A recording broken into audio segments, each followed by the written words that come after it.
Hey, what's up, folks? Welcome back to On Texas Football, and welcome back to your game week preview. And this week, we're talking about the Arkansas Razorbacks Longhorns going on the road to rekindle an old rivalry with the Arkansas Razorbacks, now back in the conference together in the SEC. We'll break it all down.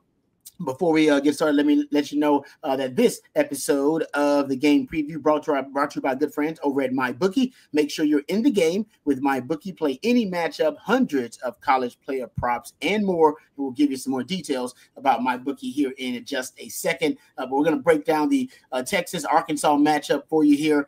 CJ, it's interesting. I believe the Longhorns are more than a 2-touchdown favorite in this game going on the road. Last time the Sark went there in 2021. I think we all remember that Old Testament, old biblical style butt whipping that the Longhorns received at the hands of the Arkansas Razorbacks. It is true that Arkansas definitely hates Texas more than they love themselves. Different Texas team, different Arkansas team. What are your thoughts overall before we get into diving into the X's and O's in this matchup? Yeah, I think it's going to be really interesting to see what kind of energy is in that stadium. Of course, you would expect it to be pretty hostile, pretty unfriendly to folks wearing orange, and especially the Longhorns in their icy whites. But, hey, you just don't know what to expect, right? It's an 11 a.m. kickoff. I've continued to say I think Texas is very fortunate that this game is not under the lights. And when you start to look at how these teams start to shake out and match up against one another, hey, I think you've got to feel pretty good if you're a Texas fan going into this game. It's a little bit different than what you saw in 2021, right? Texas has their trenches ready to roll. They've got speed on the outside.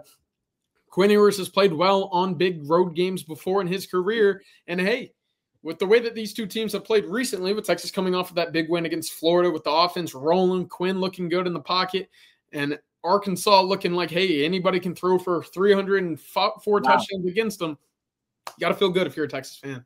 Yeah, we'll get into that. Yeah, I'm not sure. And obviously, that's that's their worst loss of the season to Ole Miss. I mean, that was an Old Testament style butt whipping. And they had a bye week after that to get fresh, but also to stew in that. Trust me, I've had to deal with a shameful loss before. It's hard to do it over a 2-week span. So I'm sure they'll be ready to go. They'll be pumped up and excited just because, hey, man, they got to avenge that loss to Ole Miss, and they got to take it out on somebody. And Texas is their biggest game of the season because it's their Super Bowl. And I'm not trying to be disrespectful to Arkansas fans. I've been told that by Arkansas fans. That's what kind of game this is. Sam Pittman can get a contract extension right after this game pretty much, and he can pull off that kind of upset.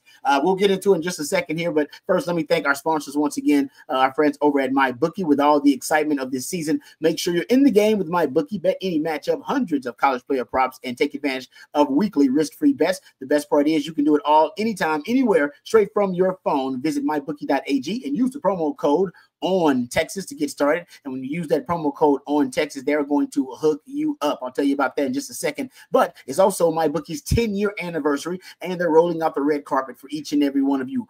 Bet big and bet confidently with risk-free Thursdays. If your boosted bet doesn't hit, you'll get your money back weekly. No sweat, win-win bets all season long. You cannot beat that. Actually, they're going to try to beat it. How about this? Use the code on Texas and you'll cash in on a double deposit bonus. No brainer, folks. Double the cash in your account before you even place a bet. With MyBookie, you're making money before you even place your first bet. How you like that? And you can't wait, folks. Only for a limited time only can you take advantage of this very, very special deal. And for all those of you who have been betting with MyBookie for years and winning big with MyBookie, they're offering you something special as well. A brand new loyalty rewards program in MyBookie Plus. It's simple. The more you play, the more you earn. And as you progress through the tiers, you'll unlock exclusive promotions, epic giveaways, and cash back in your accounts. That's MyBookie Plus.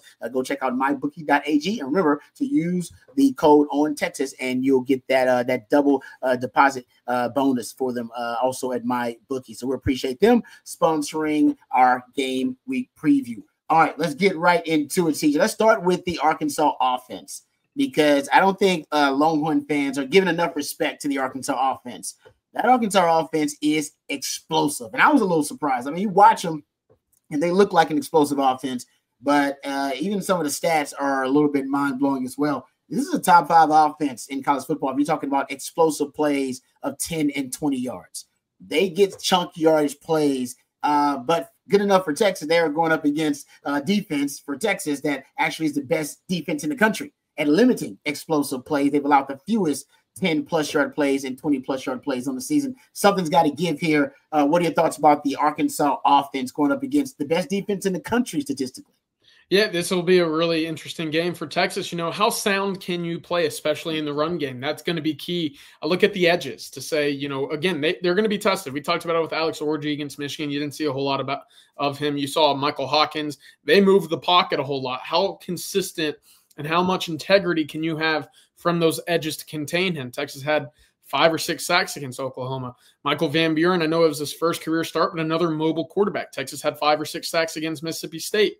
And so when you look at Texas and its history against rushing quarterbacks, Diego Pavia, certainly another one that Texas will have to have, or that Texas did have gap integrity against. They contained him for the most part, except for that first drive where he was able to get the corner on a scramble.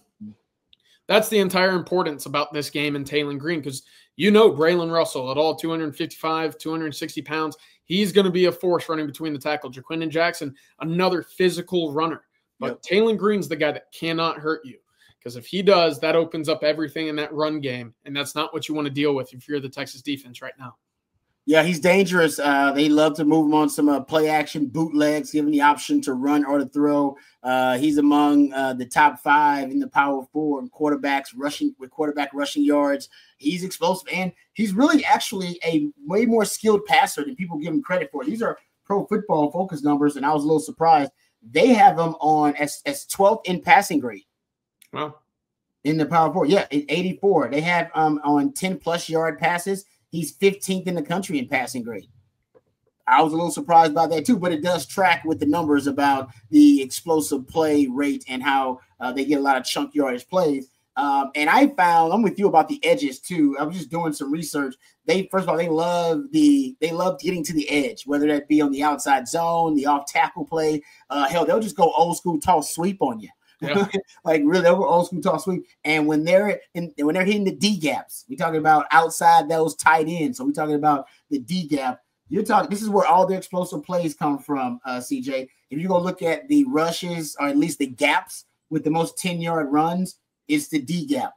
40, their most explode. Basically, you got 32 first downs on the D gap on the right side. You got 18 first downs via rushing on the D gap on the left side. If you go look at the most explosive rushes, the right end, you got 17 explosive rushes coming off that right end. On the left end, there are 12 explosive rushes. Those are your most explosive runs are coming through those gaps. They like to get on the edge. They like to attack the edge. So I'm with you, and I think a lot of that is Taylon Green when he gets an opportunity. And they're so physical running with the interior running game, with the power run game, that I think it leaves teams vulnerable on the edge. And I think for Texas, the fact that you have that fortified is a great thing. I think ultimately they're going to try to attack Texas on the inside zone with some power concepts on the inside, because I do think Texas will be able to show themselves that they're up to the task on the edges.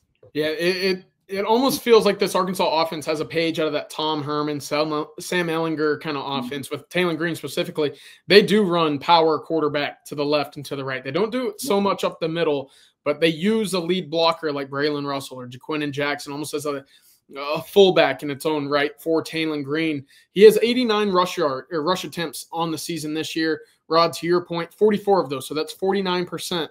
Are strictly off the left and the right edge from the quarterback position. Another 31% are quarterback scrambles. So you see where they like to use them, and not so much QB draws, though that's part of the game, but it's get the quarterback going east to west and then use them that cutting ability to get vertical.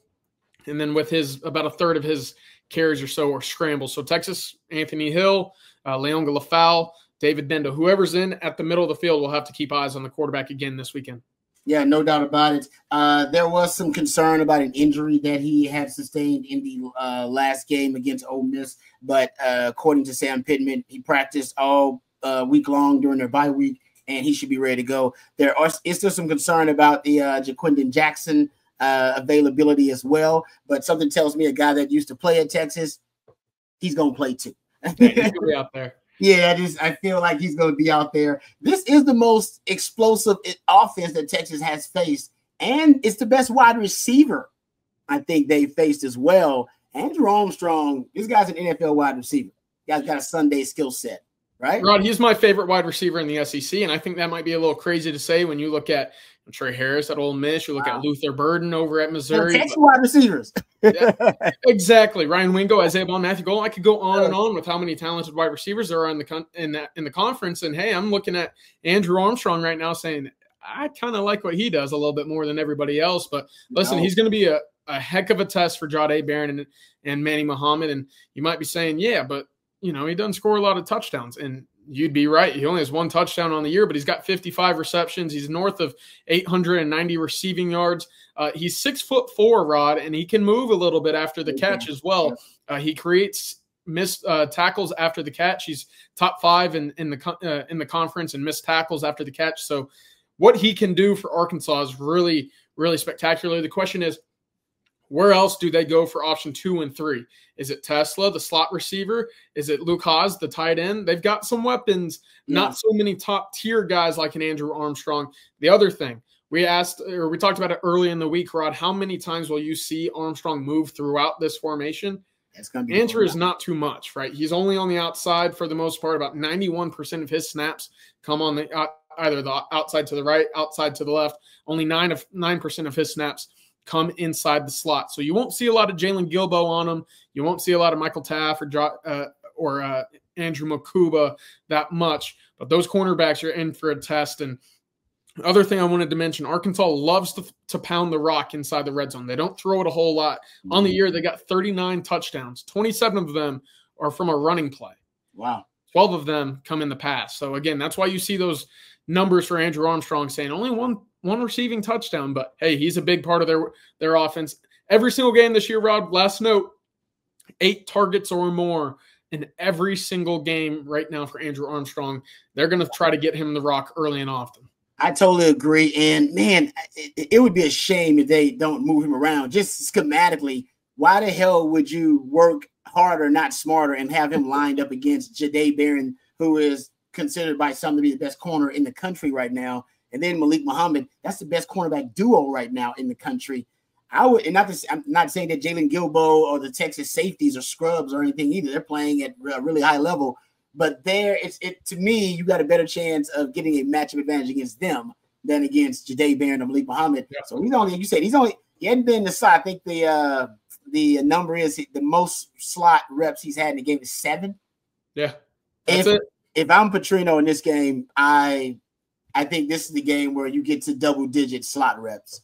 It would be a shame because I'm with you. I want to see it. That's going to be Jahdae Barron. Trust me, NFL scouts want to see it too. Those NFL guys going at it, him and Malik Muhammad. But if you're Arkansas, you want to try to engineer a matchup advantage for a guy like Andrew Armstrong. And yeah, he is a beast. I agree. And their wide receivers, the guys on the rotation, they got size too. Probably the biggest group of wide receivers Texas face as well, because Andrew Armstrong's about 6'4". They got another kid, Broden, who's also in the rotation. Man, he about 6'6". Tesla's got some size on him too. He's a guy that's got some size. They got some receivers that are pretty big. And so when you got the scramble drill that you also have to worry about when you're talking about a guy with the quarterback, you have to, I think, make sure that you're in a good position as those DBs, because I think he can just throw those guys some jump balls at times. So Taylor Green's really talented. It's going to be a Herculean task trying to corral that dude. I do think ultimately, though, we can jump to the other side too here and talk about the Arkansas defense. And I think that's ultimately where, if there's going to be a lot of separation quickly, this is the matchup where it's going to happen. I think actually the Arkansas offense could move the ball and make some plays against the Texas defense. As we've talked about, it's the best receiver they faced. They haven't faced a dual threat quarterback that dynamic, that explosive as Taylor Green. Pavia was close, but Pavia was more of a savvy, kind of gritty, scrappy dual threat. This guy is just straight up dynamic. And they haven't faced an offense this explosive. So for all those reasons, I can see them making some plays against the Texas defense, but I'll take the Texas defense all day, every day, and twice on Sunday. This matchup, though, this is a mismatch. Considering what we saw the last game that Arkansas played against Ole Miss, where Jackson Dart had a career day, pretty much. I mean, maybe it wasn't his career day, but I don't know how many games he's thrown for 500-something yards. What are your thoughts about this matchup? Because to me, this is ultimately the Texas offense can make the Texas defense job a whole lot easier in this game by infusing some desperation into Arkansas and forcing them to abandon their game plan. And so I think that's the matchup that I'm looking for. There's a lot of, I think, burden on the Texas offense in this game to really set the tone. Yeah, the complementary aspect in this game is Texas getting up early, right? Arkansas wants to pound the ground. I just mentioned 27 touchdowns out of their 39 are via the ground. If you force them to throw the football, Taylon Green's been proven to turn the ball over, right? In 2 of their losses, what's been the overarching theme offensively for Arkansas? It's been turnovers via the air from Taylon Green against Texas A&M, 2 picks against Oklahoma State. They're up by about 20. They ended up losing that game in overtime, probably a game they shouldn't have lost. Oklahoma State hasn't won a game in conference in the Big 12 this season. You get where I'm going. But to the point, I look at this Arkansas defense very similarly to what we saw last weekend with Florida. Now, of course, Florida was pretty banged up in their secondary. Arkansas, not as much, just not as talented. And that, again, bodes very well for the speed of the Texas offense. You look at Isaiah Bond, Matthew Golden, DeAndre Moore. Shoot, Ryan Wingo only had a really 1 reception last week, but this is a game where you could throw him in there and see the deep ball going his way. I'm actually going to predict that. A nice little deep ball Ryan Wingo, put that on the record. But they showcased a little cover 3 high. You know, they got some 3 safety look back there, but it just didn't matter, Rob. They just didn't have the speed. They didn't have the communications. Ole Miss was running wide open all day. LSU had a lot of verticals, passing success. And right now Quinn's very confident, right? He just had probably his best passing day of the season, maybe his best in the last 2 years here at Texas. But going into Arkansas, the one thing is if you can keep Quinn upright, he's going to dissect this Arkansas secondary. And the only guy right now that I'm looking at saying, ooh, okay, he's got a lot of pressure on him right now is Landon Jackson on that edge of Arkansas. Obviously, his younger brother is Lance Jackson, a current Texas commit. 32 pressures, 5 sacks, 7 hits on the quarterbacks this year. You look at who's next up in terms of number 2. Next highest pressure list per PFF is 14. So 32 to 14, and he's the guy that you got to keep an eye on if you're Texas. Yeah, you should know where he is at all times. He's a dude, and honestly, I wouldn't be disappointed or upset if they allocate resources to stop him, chipping him, putting a tight end over there and H back over there. Maybe some people would say, oh, that's paying too much attention to one guy. Why let one guy wreck your game plan when he's the only dude that could do it? Exactly. So, take care of the dirty laundry before you put the laundry up, right? And he's the guy you got to watch. I totally agree with you on that. And I agree with you about the deep ball too. I mean, Jackson Dart, he on 25+ yard throws, he was 5 of 6 for 282 yards and 3 touchdowns on throws of 25+ yards. Well, that tells me those yards, you attempt to pass over 25 yards. They're not just going for 26 yards, right? They're not just going for 30. I think he had 4 touchdowns, maybe of 60+ yards against Arkansas when they played. Here's a quick stat as well, and then I'll let you get to it. Arkansas has 7 players in their secondary who are averaging 10 or more yards per reception who have been targeted 10 or more times. So, again, 7 players have been targeted 10 or more times this year and are allowing 10+ yards per reception. Texas, on the opposite side, only has 3 such players. So that kind of gives you the level of secondary play right now and the disparity between the 2 teams. If Texas can get that thing rolling down the field, they're going to have success. And that's a great stat right there. And to your point, it's also a bad matchup from a yak perspective. I saw this stat, and it's like I said, it's a bad omen for that Arkansas defense. They give up a lot of yak yards, a ton of yak yards. As a matter of fact, they have allowed the 9th most yak yards in the country. Wow. And as you know, I mean, Sark may have the most yak-oriented, yak-centric offense in the country. I mean, it's been a top 5 yak offense in the Power 5, I want to say, for the last two years. Sark's offenses have been one of the most high rate yak offenses in all of college football. So bad. I think that's a bad matchup as well. They're going to have a hard time corralling all that speed and skill for Texas on the outside. That's something to look at. And I think ultimately, and I'll give you these stats too, because you kind of put it in a nutshell how bad that pass defense is for Arkansas. They're 125th in pass defense, 116th in passer rating allowed, 105th in 10-plus yard passes allowed. They're 111th in yards per attempt allowed. They're 100th in completion percentage allowed. Gentlemen, it's it's gonna be a tough road for them even after the bye week. I'm sure they'll have a game plan, something to throw at Texas. Texas really hadn't seen on film, but I'm with you. I don't know if they have the dogs to execute it on that side of the ball. So yeah, that's going to be the big question, and to your point, Rod, if Texas is able to get that vertical game going, even just the small intermediate game going, that's going to put Arkansas in a position to throw the rock. And we've seen it already. Taylor Green, for as good and as talented as he is, he can get careless with the rock at times. And that, for Texas, that's not going to be good. Also, one stat I wanted to throw out earlier, we didn't touch on it, Rod. Arkansas leads the country in fumbles. So you get that quarterback scrambling around, and that's Taylor Green and Malachi Singleton, the backup quarterback. Both of them have combined for 14 fumbles on the year, 11 of them coming from Taylor Green. Arkansas is averaging 2.5 fumbles per game. And we've seen how opportunistic this Texas defense is, right? They lead the conference in interceptions. But it was Anthony Hill and Trey Moore that kind of came up with a big play early in that Florida game, punching a ball out, recovering it, taking it to the 10-yard line. That can be an instant game changer for Arkansas if they're not careful with the rock. Great stuff there, CJ. Appreciate that. And let me thank our sponsor one more time because we appreciate them as well. Our friends over at MyBookie. Make sure to check out mybookie.ag. Remember to use that promo code ONTexas and you'll get that special double deposit bonus. That's right, folks. Double the cash in your account before you even place your bet with MyBookie. Just use the code ONTexas at mybookie.ag. And don't forget about MyBookie Plus as well with their new loyalty rewards program. We appreciate them. CJ, great stuff as always. Appreciate the knowledge and the hard work and the also the great nuggets of information too. Good stuff there. Thank you guys for joining us. We appreciate all of you guys for watching and for listening. When we come back, hopefully next week we'll be talking about a Longhorn victory over the Arkansas Razorbacks. Until then, hook 'em horns.